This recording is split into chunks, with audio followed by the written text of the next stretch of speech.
আসসালামু আলাইকুম ভিউয়ার্স, আজকে আমি আপনাদের সাথে আলোচনা করব ইউনিভার্সিটি অফ মিলানো বিকোকার অ্যাডমিশন প্রসেস সম্পর্কে।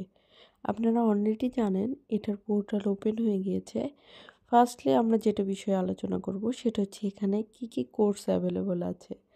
আপনি যদি অ্যাব্রডে থেকে থাকেন লাইক বাংলাদেশ বা অন্য কোনো এশিয়ান কান্ট্রিতে বা অন্য কোনো কান্ট্রিতে, সেক্ষেত্রে আপনাকে চুজ করতে হবে non EU citizen live in abroad. তারপরে আপনাকে এখানে থেকে আপনি বিভিন্ন টাইপের প্রোগ্রাম দেখতে পারবেন। সবার আগে আপনাকে যেটা চুজ করতে হবে, ইটালিয়ান বাদ দিয়ে শুধু ইংলিশ চুজ করতে হবে। তাহলে ইংলিশ বেস প্রোগ্রামগুলো আপনি দেখতে পারবেন এখানে। আপনার জন্য কোনটা অ্যাভেলেবল আছে।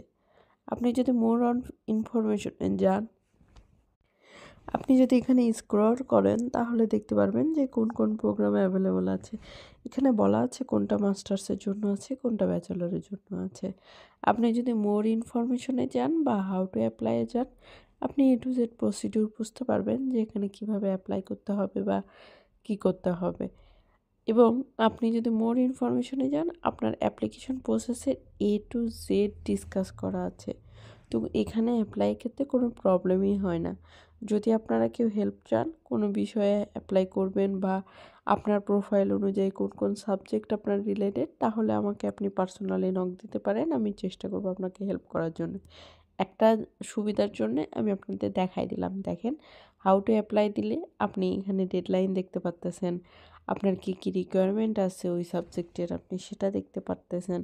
আপনি এ টু জেড ডিটেলস দেখতে পাচ্ছেন। এখানে ওদের ওয়েবসাইটের ওই রিলেটেড যে ওয়েবসাইটটা আছে ওই ডিপার্টমেন্ট রিলেটেড, আপনি সেটাও দেখতে পারবেন। এখানে একটা প্লাস পয়েন্ট হচ্ছে ইংলিশ B2 এক্সামের ক্ষেত্রে আপনার কিছু এক্সেপশনাল আছে। লাইক কেউ যদি নেটিভ কোনো ইংলিশ কান্ট্রি থেকে পড়াশোনা করে থাকে বা নেটিভ কোনো ইংলিশ স্পিকার হয়ে থাকে, তার ক্ষেত্রে ইংলিশ রিকোয়ারমেন্টটা লাগবে না।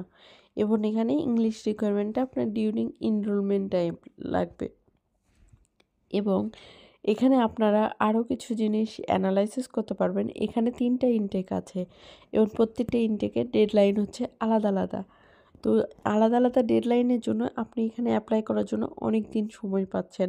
কিন্তু আপনারা চেষ্টা করবেন যে আপনারা যেন ফার্স্ট ইনটেকে অ্যাপ্লাই করে ফেলতে পারেন। কারণ ফার্স্ট ইনটেকে যদি অ্যাপ্লাই করেন আপনাদের অ্যাডমিশনও অনেক তাড়াতাড়ি কনফার্ম হবে। প্লাস আপনাদের ভিসার জন্য বাকি যে ডকুমেন্টস আছে সেগুলো প্রিপারেশন করতেও পর্যাপ্ত পরিমাণে টাইম আপনি পাবেন। এখানে দেখেন প্রথম পেজে যখন যাবেন তখন এখানে ডেডলাইন দেওয়া আছে first call, second call, third call and fourth call. এখান থেকে আপনারা বুঝতে পারবেন আর কয়দিন টাইম আছে। Thank you.